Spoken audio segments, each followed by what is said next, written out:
سنة من قد أرسلنا قبلك من رسلنا ولا تجد لسنتنا تحويلا. أعوذ بالله من الشيطان الرجيم. بسم الله الرحمن الرحيم.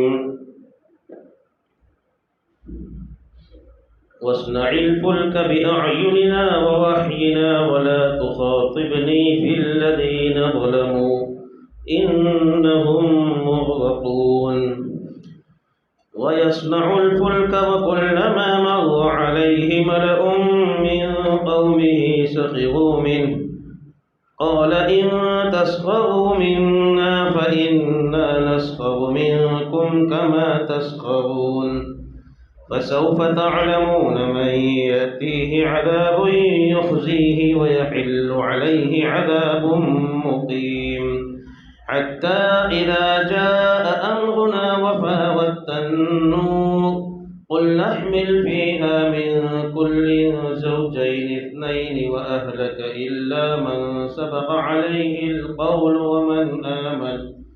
وما آمن معه إلا قليل. وقال اركبوا فيها بسم الله مجريها ومرساها إن ربي لغفور رحيم. محترم دوستو، بزرگوں، نوح علیہ السلام کی قوم نے جب بہت زیادہ تکلیف دینا شروع کیا اور طعنے پہ طعنے دیتے رہے، سخت و سست الفاظ سے نوح علیہ السلام کو دھمکیاں دیتے رہے، اور اللہ کی جانب سے یہ اعلان بھی آ گیا کہ اب اس کے بعد کوئی ایمان لانے والا نہیں ہے، اس لیے غم کرنے کی ضرورت نہیں ہے. تو اس وقت نوح علیہ السلام نے ایمان والوں کے لیے بھی دعا کی، اور جو ایمان نہیں لائے تھے، جو ستانے والے تھے، ان لوگوں کے لیے بد دعا کی. ایمان والوں کے لیے دعا کی، رب اغفر لی ولوالدی ولمن دخل بیتی مؤمنا وللمؤمنین والمؤمنات. اے اللہ، میرے والدین کی، میرے گھر میں جو بھی ایمان کے ساتھ داخل ہو اس کی، مومن مردوں کی، مومن عورتوں کی، سب کی تو مغفرت فرما. یہ دعا مومنوں کے لیے کی. اور جن لوگوں نے ایمان کو قبول نہیں کیا تھا ان لوگوں کے لیے بد دعا کی. رب لا تذر علی الارض من الکافرین دیارا انک ان تذرهم یضلوا عبادک ولا یلدوا الا فاجرا کفارا. اے اللہ، اے میرے رب، زمین پر ان کافروں میں سے کسی کو مت چھوڑنا، ایک بھی نہیں بچنا چاہیے. اگر تو ان کو چھوڑے گا، بچا دے گا، تیرے عذاب سے بچا لے گا، تو دو نقصان ہوں گے. تیرے بندوں کو گمراہ کریں گے، اور ان کی جتنی بھی اولاد ہوگی وہ سب کی سب فاجر، فاسق، نافرمان ہوگی. میں نے بتایا تھا کہ چونکہ ان کے یہاں جو بھی اولاد ہوتی تھی اور تھوڑی سی سمجھدار ہوتی تھی تو یہ لوگ اس کو باقاعدہ نصیحت کرتے تھے، اس کے ذہن و دماغ میں بٹھاتے تھے کہ یہ نوح نامی آدمی ہے، اس سے بچنا ہے، ہمیشہ اس کا ویرودھ کرنا ہے، اس کی مخالفت کرنا ہے. اس لیے نوح علیہ السلام نے دونوں باتیں کہی. ایک کافر کو بھی زمین پر مت چھوڑنا، اگر تو چھوڑے گا تو دو نقصان، تیرے بندوں کو گمراہ کریں گے، یعنی گمراہی والی محنت میں لگ جائیں گے، اور ان کے یہاں جو بھی بچے ہوں گے وہ سب تیرے نافرمان بچے، تیرے نافرمان بندے ہوں گے. اس لیے کسی کو چھوڑنا مت، ہر ایک کو تباہ کر دو. تو یہ قوم کی اذیت اور تکلیف اور نہ ماننے کے بعد اور اللہ کی جانب سے فیصلہ ہونے کے بعد آخر میں حضرت نوح نے یہ بد دعا فرمائی. بہت سارے واقعات یہاں پر نوح علیہ السلام کو ستانے کے متعلق ہم لوگ بیان کرتے ہیں جس کی کوئی حقیقت نہیں ہے۔ کبھی ایسا بیان کرتے ہیں کہ نوح علیہ السلام پر قوم نے پتھر کی بارش کی، پتھر اتنے مارے کہ نوح علیہ السلام پتھر میں ڈوب گئے، پھر فرشتوں نے آ کر ان پتھروں کو ہٹایا۔ بالکل غلط بات ہے، ایسا کوئی واقعہ ہوا نہیں، اور سمجھنے کی بات ہے، عقل میں آنے والی بات ہے۔ کسی انسان کو پتھر مارے جائیں گے تو وہ بت کی طرح کھڑا تھوڑی رہے گا، وہاں رہے گا بھائی؟ بت کی طرح کیسے کھڑا رہے گا وہ؟ بت کی طرح کھڑا نہیں رہے گا وہ، کوئی انسان وہاں سے چلے گا؟ تو قرآن اور سنت میں اس کا کوئی ثبوت نہیں، اس لیے اس طرح کے واقعات جب قرآن اور سنت میں نہیں بیان کیے گئے ہیں تو ہماری جانب سے اس طرح کے واقعات گھڑنا نہیں چاہیے، یہ بہت بڑی خرابی ہے۔ تکلیف بے شک قوم نے پہنچائی، لیکن زبانی تکلیف زیادہ دی ہے، دھمکیاں زیادہ دی ہے، پتھر مارنے کی بھی دھمکی دی ہے، لیکن مارے نہیں ہیں اس طرح کہ نوح علیہ السلام ڈوب گئے ہو۔ تو جب اللہ کے حضور میں نوح علیہ السلام نے اس طرح کی بد دعا کی تو اللہ کی جانب سے نوح علیہ السلام کو حکم آیا کہ ہمیں پانی کا عذاب ان کو دینا ہے، لیکن عذاب دینا ہے تو مومنوں کو بچانا ہے۔ اس لیے سب سے پہلے ایمان والوں کو بچانے کے لیے اس کا جو طریقہ ہے اس طریقے کو اپنانا ضروری ہے۔ عام طور پر اللہ کا تو قاعدہ کیا ہے، سنت دنیا میں ایسی ہے کہ جب کوئی آسمانی وبا انسانوں پر آتی ہے تو اس میں ہر ایک اس کی لپیٹ میں آتا ہے، نیک بھی آ جاتا ہے، بد بھی آ جاتا ہے، بچے بھی آ جاتے ہیں، بوڑھے بھی آ جاتے ہیں، عورتیں بھی آ جاتی ہیں، مرد بھی آ جاتے ہیں، اس میں کوئی بستہ نہیں ہے، ہر ایک اس عذاب کی لپیٹ میں آ جاتا ہے۔ لیکن نبیوں کے ساتھ ایسا خاص معاملہ رہا ہے کہ جب اللہ اس قوم پر، ان کی قوم پر عذاب دینے کا ارادہ کرتا ہے تو نبی کو پہلے مطلع کر دیتا ہے، خبر دے دیتا ہے کہ ہم اس قوم میں عذاب بھیجنے والے ہیں، اس لیے آپ اپنے مومن بھائیوں کے ساتھ یہاں سے رخصت ہو جاؤ۔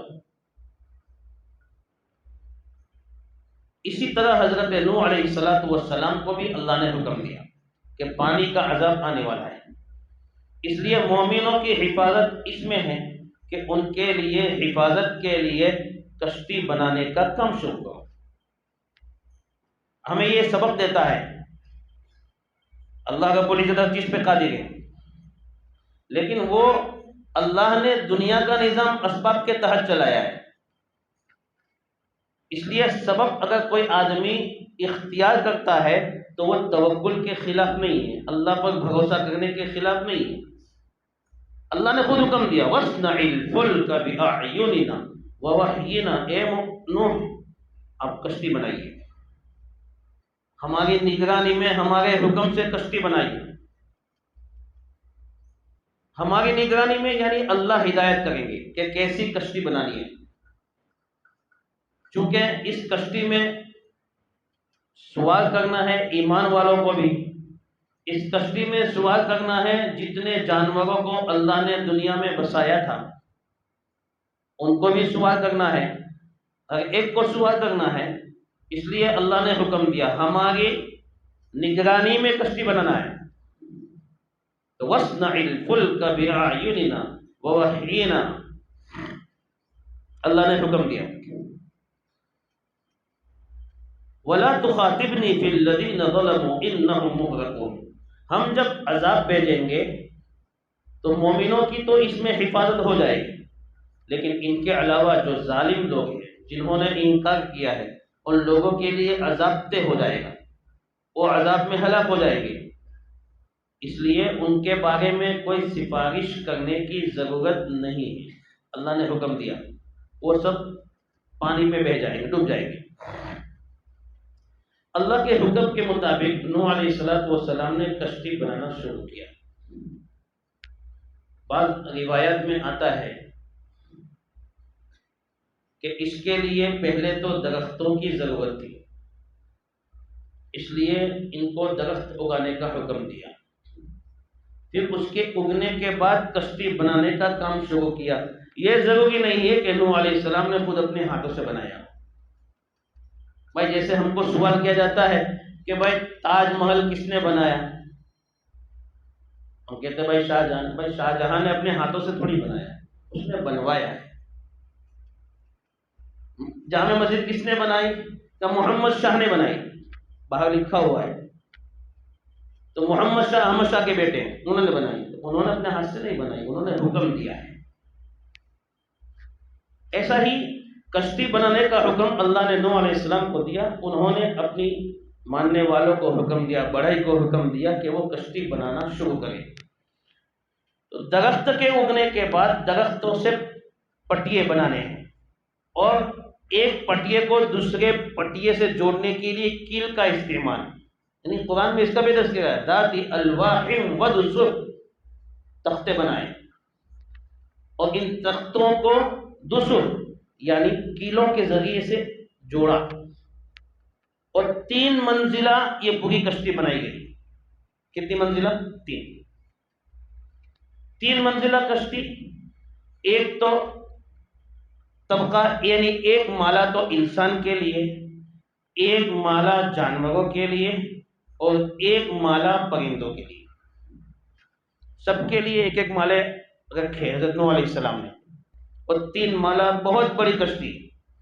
اتنی بڑی بنائی کہ جس میں اس وقت کی ضرورت پوری ہو جائے. ضرورت اتنی تھی کہ جتنے ایمان والے ہیں وہ سارے ایمان والے آ جائیں. جتنے دنیا میں جانور بستے ہیں اللہ نے بنائے ہیں، ان میں سے ایک ایک جوڑا نر اور مادہ کا لے لیا جائے، کیونکہ جانوروں کی نسل چلانی ہے. تو جانور چاہے جتنی تعداد میں ہو، ان سب کو نہیں لینا ہے. من کل زوجین اثنین، ہر جوڑے میں سے 2 کو لینا ہے، ایک نر ایک مادہ. یعنی شیر ہے تو شیر جتنے بھی اس وقت رہے سب کو نہیں لینا ہے. شیر ایک جو مرد کے قسم سے نر، اور ایک شیرنی، ان دونوں کو لینا، ایک جوڑا لینا ہے. بات سمجھ میں آ گئی ہے؟ کتا لینا ہے، ایک کتا ایک کتی. باقی سب تو ہلاک ہوں گے، جانور بھی ہلاک ہوں گے، سب ہلاک ہو جائیں گے. ایک ایک جوڑا لینے کا حکم دیا جانوروں میں سے بھی. تو جتن کو لینے کا حکم دیا تھا ان کے لیے کتنی بڑی کشتی درکار تھی. نوح علیہ السلام نے اللہ کے حکم سے اتنی بڑی کشتی بنائی. وہ کتنی بڑی تھی اللہ ہی جانتا ہے. یہ کشتی بنانے کا کام جب شروع کیا تو چونکہ نوح علیہ السلام جس بستی میں تھے، آپ کو یہ معلوم ہے کہ ابھی تو انسانی وجود کو 10 صدیاں گزری ہے، اور اس کے بعد نوح علیہ السلام کو نبوت ملی ہے 10 صدی کے بعد. اس لیے انسانیت کوئی زیادہ پھیلی نہیں تھی، پوری دنیا میں بھی آباد نہیں ہوئی تھی. اس کے خاص خاص علاقے وہیں پر موجود تھے.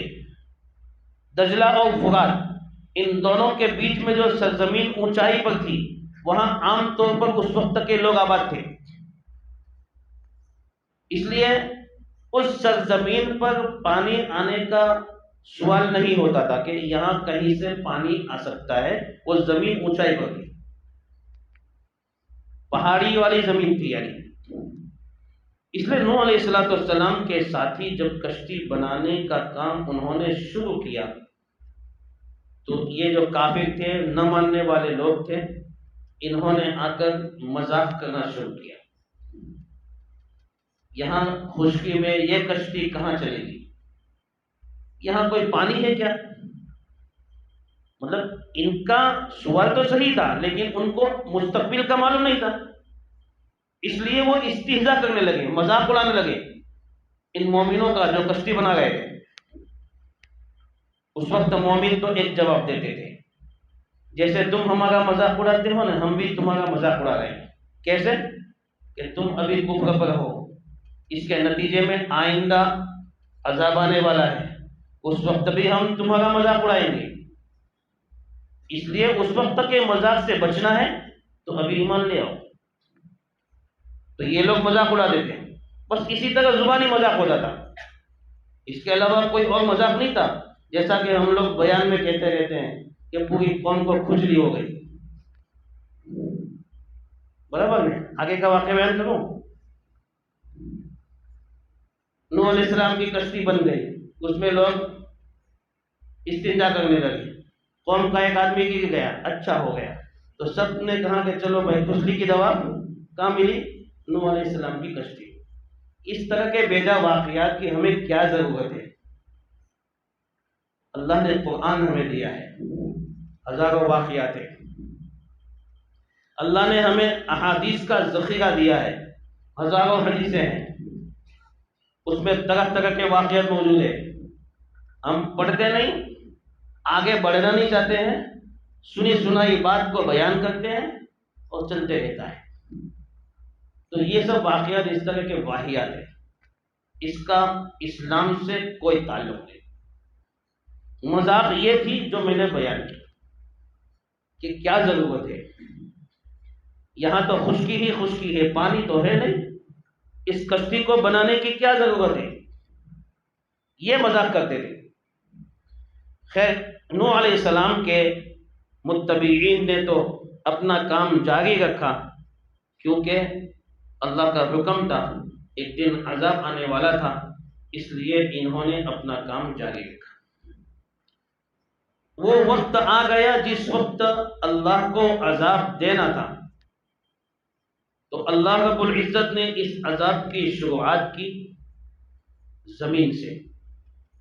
زمین کو حکم دیا کہ وہ اپنے سارے چشمے ابھرے، حتی اذا جاء امرنا وفارت النور. زمین نے پانی ابلنا شروع کیا. نوح علیہ السلام کو حکم ہو گیا کہ جس کشتی کو بنایا گیا ہے اس کشتی میں جن جن کو سوار کرنے کا حکم ہے کہ مومن مردوں کو، مومن عورتوں کو، اور ہر جانور میں سے ایک ایک جوڑے کو وہ آپ اس میں سوار کر دو. لیکن اللہ کا یہ حکم آنے سے کے ساتھ ساتھ یہ بھی حکم آیا کہ اس میں آپ کو سوار ہوتے وقت ہماری تعریف کرنا ہے، ہم سے مانگنا ہے. فَإِذَا اسْتَوَيْتَ أَنْتَ وَمَن مَّعَكَ عَلَى الْفُلْكِ فَقُلِ الْحَمْدُ لِلَّهِ الَّذِي نَجَّانَا مِنَ الْقَوْمِ الظَّالِمِينَ وَقُل رَّبِّ أَنزِلْنِي مُنزَلًا مُبَارَكًا وَأَنتَ خَيْرُ الْمُنزِلِينَ. اللہ نے نوح علیہ السلام جیسے نبی کو کہا سوار ہونا ہے اس میں، تو سوار ہوتے وقت یہ مجھ سے مانگنا.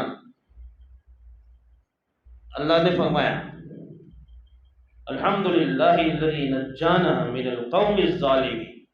تمام تعریفیں اس اللہ کے لیے ہیں جس نے ظالم قوم سے ہمیں نجات دی.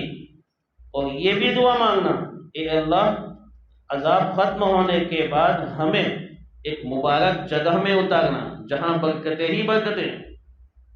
تو بہترین برکت دینے والا ہے، بہترین اتارنے والا ہے، مہمان نواز ہے. یہ دعا اللہ رب العزت نے حضرت نوح کو سکھلائی. اس لیے ہماری شریعت میں، اسلام میں بھی سفر کے وقت باقاعدہ دعا سکھلائی گئی ہے، بلکہ ہر موقع پر دعا ہے. یہاں سواری پر بیٹھ رہے تھے، حضرت نوح کو دعا سکھلائی. اللہ کے رسول صلی اللہ علیہ وسلم نے ہم کو بھی سواری کے وقت کی دعا سکھلائی. اس دعا میں بہت اچھی اچھی باتیں اللہ سے مانگی گئی، لیکن ہم لوگ کیا کرتے ہیں، اس دعا کا ایک حصہ صرف یاد کرتے ہیں، ایک حصہ جس میں صرف اللہ کی تعریف ہے.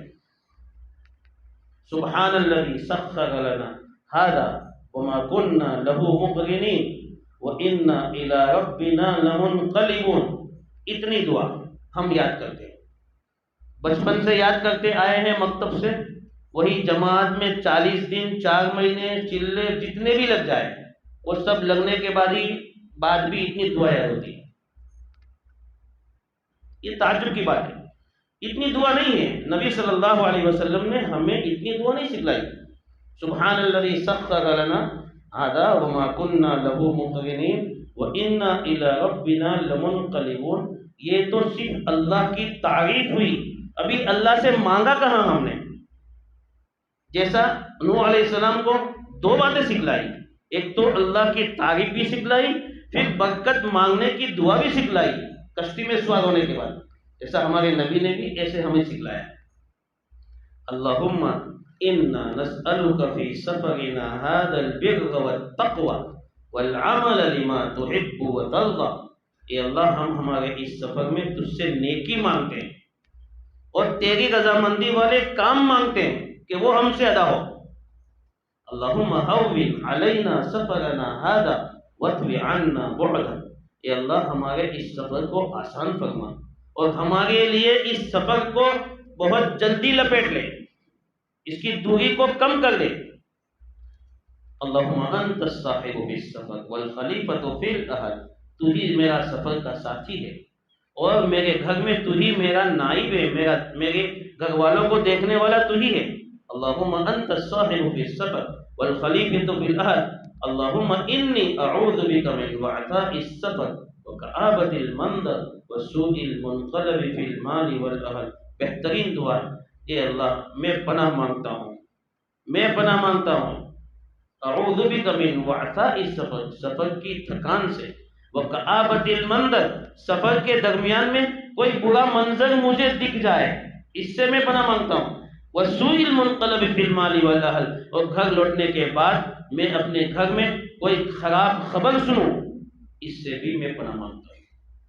پوری دعا ہے، نیت کرو ہم اللہ کے راستے میں جاتے ہیں تو ہم جائیں گے سیکھنے کی نیت سے، اور واپسی پر ہم اپنے آپ کے بارے میں سوچیں گے کہ میں جانے کے وقت میں دین کے اعتبار سے کس معیار پر تھا، کہاں تک پہنچا ہوا تھا، اور 40 دن یا 4 مہینے لگنے کے بعد اب دین کے کس معیار پر ہوں۔ یہ ضروری ہے اپنا محاسبہ، تب سمجھ میں آتا ہے کہ میں نے 40 دن میں اور 4 مہینے میں کیا سیکھا ہے۔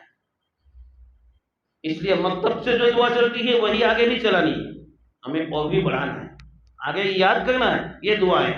تو اللہ رب العزت نے نوح علیہ السلام کو دعا سکھلائی، تم سوار ہونا، ہر ایک کو سوار کرنا، لیکن اتنی بات یاد رکھنا، نوح علیہ السلام سے کہا وَأَهْلَكَ إِلَّا مَنْ سَبَقَ عَلَيْهِ الْقَوْلُ وَمَنْ آمَنَ، تمہیں سوار کن کن کو کرنا ہے اس کشتی میں؟ ایک تو جانوروں میں سے ہر جوڑے میں سے ایک جوڑی، یعنی دو دو کو، دوسرے نمبر پر تمہارے گھر والوں کو، نوح علیہ السلام کو کہا تمہارے گھر والوں کو، الا من سبق علیہ القول، ہاں لیکن ہم جن کے بارے میں پہلے فیصلہ کر چکے ہیں کہ وہ کافر ہے تمہارے گھر والوں میں سے، ان کو نہیں، وہ نہیں سوال ہوگے اس میں، چونکہ نوح علیہ السلام کی بیوی وہ بھی کافر رہی، اور آپ کے بیٹوں میں سے ایک بیٹا وہ بھی کفر کی حالت میں تھا، کنعان نام تھا جس کا، یہ دونوں کفر کی حالت میں تھے، اس لیے اللہ کا فیصلہ تھا کہ یہ دونوں نہیں، باقی ان کے علاوہ تمہارے جو گھر والے ہیں وہ سب اس کشتی میں سوار ہوں گے، سب کو دنیا سے ہلاک کرنا ہے۔ تو وَأَهْلَكَ، تمہارے گھر والوں کو، وَمَنْ آمَنَ، اور تمہارے اوپر جو لوگ ایمان لائے ان کو، 3 قسم کے لوگوں کو آپ کو اپنی کشتی میں سوار کرنا ہے۔ چنانچہ اللہ کے حکم پر عمل کرتے ہوئے نوح علیہ السلام نے سب کو کشتی میں سوار کیا اور سب کو بیٹھنے کے بعد نصیحت فرمائی، ارکبوا فیہا بسم اللہ مجریہا ومرساہا ان ربی لغفور رحیم، اس میں سوار ہو جاؤ، لیکن اللہ کا نام لینا مت بھولنا کہ یہ کشتی چلے گی اللہ کے حکم سے، ورنہ عذاب تو اتنا سخت ہوگا کہ وہ عذاب، کشتی اس عذاب کے سامنے کچھ نہیں ہے، لیکن اللہ کی قدرت اور اللہ کا حکم کشتی کو ہوگا کہ وہ عذاب کی حالت میں محفوظ رہے گی، اس لیے اللہ کے حکم سے ہم چلیں گے، اس لیے سوار ہو جاؤ اللہ کا نام لے کر، اللہ کے نام سے، اللہ کی قدرت سے اور اللہ کے حکم سے یہ کشتی چلے گی، اور اللہ کے حکم سے جہاں بھی اس کا لنگر گرے گا، یہ لنگر انداز ہوگی، جہاں بھی کشتی کو روکنے کے لیے لنگر ڈالا جاتا ہے،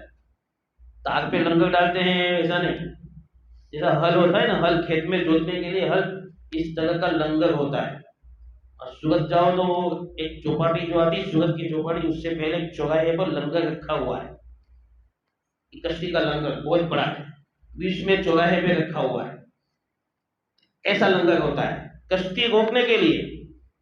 تو اس کشتی کا روکنا بھی ہوگا وہ اللہ کے حکم سے ہوگا، اور چلنا بھی ہوگا وہ اللہ کے حکم سے، اس لیے اللہ کا نام لے کر سوار ہونا ہے۔ سارے مسافرین کو حضرت نوح علیہ السلام نے یہ نصیحت فرمائی۔ اب اللہ کا عذاب آنا شروع ہو گیا، نیچے سے پانی، آسمان کو حکم ہوا کہ وہ بھی اپنے دروازے کھول دے، اس لیے آسمان سے بھی بارش۔ دنیا نے کبھی ایسا پانی دیکھا نہیں تھا، اتنا پانی کہ بڑے بڑے پہاڑ بھی اس میں ڈوب گئے ہیں، اس کے اوپر پانی جا رہا ہے، اتنا پانی دنیا نے کبھی دیکھا نہیں۔ زمین پانی اگل گئی، آسمان پانی برسا رہا ہے، اس لیے اللہ فرماتے ہیں وَهِيَ تَجْرِي بِهِمْ فِي مَوْجٍ كَالْجِبَالِ، پہاڑ جیسی موجوں کے درمیان وہ کشتی ان مسلمانوں کو لے کر چل رہی تھی۔ پہاڑ جیسی موجیں، سمندر کے سامنے آج بھی کھڑے ہو جاتے ہیں تو کیسی موجیں آتی ہیں، ڈر لگتا ہے۔ وہ پہاڑ جیسی موجیں، پوری زمین سمندر بن چکی ہے، پہاڑ جیسی موجیں، پہاڑوں سے اوپر پانی جا رہا ہے، اور ایسی موجوں کے درمیان میں حفاظت کے ساتھ اللہ اس کشتی کو چلا رہا ہے، کسی کو نہیں چھوڑا اللہ نے سوائے اس کشتی والوں کے۔ ابن ابی حاتم رحمۃ اللہ علیہ نے اپنی تفسیر میں ایک روایت لکھی ہے کہ اس موقع پر اگر اللہ کسی پہ رحم کرتا تو ایک بچے کے ماں پر اللہ رحم کرتا، کہ جس ماں کو اپنے بچے سے بہت زیادہ پیار تھا، اس نے جب پانی نکلنا دیکھ لیا تو اپنے بچے کو پہاڑ پہ ایک جگہ پہ لے گئی بچانے کے لیے، وہاں تک پانی پہنچا تو پہاڑ کی چوٹی پر گئی، وہاں بھی پانی پہنچا تو اس نے ہاتھ پہ بچے کو اٹھا لیا، لیکن اللہ کا حکم تھا کسی کو بخشنا نہیں تھا، اس لیے دونوں کے دونوں پانی کے اندر غرق ہو گئے۔ اللہ کے رسول فرماتے ہیں اگر اللہ کو رحم آتا تو اس بچے کے ماں پر رحم آتا، لیکن اللہ نے فیصلہ کر لیا تھا کہ جتنے بھی لوگ ہیں جو ایمان نہیں لائے ہیں ان سب کو اس سزا میں ہلاک کرنا ہے، اس لیے سب ہلاک ہو گئے، صرف کشتی میں بیٹھنے والے ہلاک نہیں ہوئے۔ یہاں بھی ایک واقعہ بہت سارے لوگ بیان کرتے ہیں، عوج ابن عنق کا، کہ عوج ابن عنق نام کا ایک آدمی تھا جو سمندر کی تہ سے مچھلی لیتا تھا اور آفتاب یعنی سورج کی سامنے لے جا کر اس کو سینکتا تھا اور کھاتا تھا۔ یہ نہیں ڈوبا، یہ نہیں ڈوبا، اتنا لمبا آدمی تھا۔ پہلے تو سب سے پہلے اس بات کو سمجھ لو، آدم علیہ السلام کی جتنی لمبائی ہے اتنی لمبائی ان کی کسی بھی اولاد کی نہیں تھی،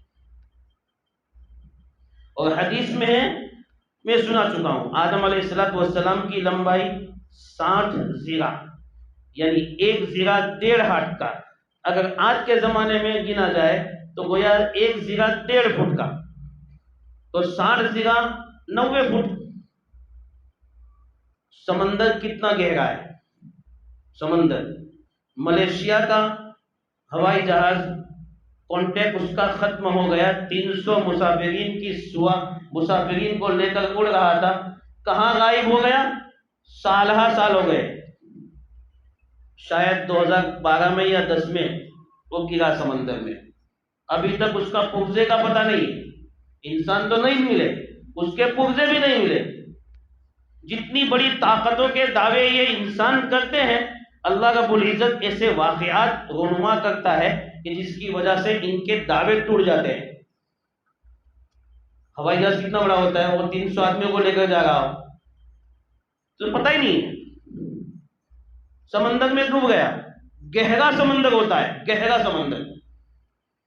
اب یہ میں آدم علیہ السلام کی لمبائی 90 فٹ ہے، آج کی فٹ کے حساب سے 90 فٹ، اس زمانے کے حساب سے زیادہ بھی ہوگی، کیونکہ زیرہ کہتے ہیں اس انگلی سے لے کر کوہنی تک، ہمارا یہ ہاتھ اتنا 1.5 فٹ کا ہے، اس زمانے میں ہو سکتا ہے لمبا بھی ہو، بہرحال 60 زرا، اس سے بڑا نہیں۔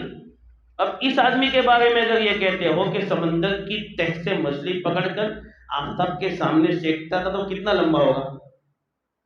تو وہ تو آدم علیہ السلام کی اولاد میں سے ہی ہوا نا۔ تو آدم علیہ السلام کے بارے میں تو حدیث ہے کہ 60 زرا کا اللہ نے ان کو بنایا، پھر ان کے بعد برابر مخلوق اپنے جسم کے اعتبار سے چھوٹی ہوتی گئی، اور آج کے زمانے میں اتنی ہے جو ہم دیکھ رہے ہیں، حدیث میں برابر چھوٹی ہوتی گئی۔ تو اب آدم علیہ السلام سے کئی گنا بڑا اوج ابن انوف اس طرح کا آدمی کہاں سے آیا؟ خواب میں آیا کہ کہاں آیا معلوم نہیں۔ اور دوسرے نمبر پر جب نوح علیہ السلام نے دعا فرمائی تھی، لا تذر علی الارض من الکافرین دیارا، اے اللہ زمین پر کسی کافر کو مت چھوڑنا، تو یہ کافر جو باہر تھا اگر اتنا لمبا تھا تو وہ کہاں سے چھوٹے گا؟ اللہ نے سب کے بارے میں فرما دیا تھا، سب کو میں ہلاک کر، انہم مغرقون، سب ہلاک ہوں گے۔ تو پھر قرآن کے خلاف ہم اس طرح کے واقعات بیان کرتے ہیں، تو اس لیے میرے دوستوں اس طرح کے واقعات سے اپنے آپ کو بچانا چاہیے۔ نوح علیہ السلام کے بارے میں اس طرح کے بہت سارے واقعات مشہور ہو چکے ہمارے درمیان میں، اس طرح نہیں ہونا چاہیے۔ ہم قرآن کی باتیں کریں، سنت کی باتیں کریں، صحابہ کے واقعات بیان کریں، ہمارے اسلاف کے واقعات ہیں، ان کی سیرت کو پڑھو، اسلاف کے عجیب عجیب واقعات ہیں، تو ہمیں اس سے روشنی ملتی ہے۔ جو دین پر چلنے والے لوگ تھے، اب خامخواہ کے اس طرح کے واقعات بن کر ہم ہمارا بیان پورا کر دے اور لوگوں کو مزے لینے کا موقع دے دے، لوگ ہنستے رہے، مزے لیتے رہے، اس سے کوئی فائدہ نہیں، یہ بالکل غلط بات ہے۔ خیر، اس لیے جتنے بھی کافر لوگ تھے وہ سب کے سب اس طوفان میں ختم ہو گئے، بڑی بڑی موجیں تھی۔ تو اللہ یہی فرماتے ہیں وَهِيَ تَجْرِي بِهِمْ فِي مَوْجٍ كَالْجِبَالِ، وہ کشتی پہاڑ جیسی موجوں کے درمیان میں ان مسلمانوں کو لے کر چل رہی تھی۔ اس کشتی میں جتنے لوگ تھے وہ سب محفوظ تھے، اس کے علاوہ جتنے بھی لوگ تھے، چاہے وہ نوح علیہ السلام کی بیوی کیوں نہ ہو، چاہے وہ نوح علیہ السلام کا کافر بیٹا کیوں نہ ہو، ہر ایک کو اللہ نے تباہ و برباد کر دیا۔ اس لیے میرے دوستوں کبھی بھی اللہ کے عذاب کے سامنے تکبر نہیں کرنا چاہیے، اس کا مذاق نہیں اڑانا چاہیے۔ پتہ نہیں ہماری بدعمالیوں کی وجہ سے کب اللہ کی جانب سے عذاب آ جاوے، اس سے ڈرتے رہنا چاہیے اور اللہ کے سامنے اس کی بارگاہ میں توبہ کرتے رہنا چاہیے۔ کریں گے انشاءاللہ، اللہ عمل کی توفیق عطا فرمائے۔ آئندہ پھر انشاءاللہ سبحان اللہ۔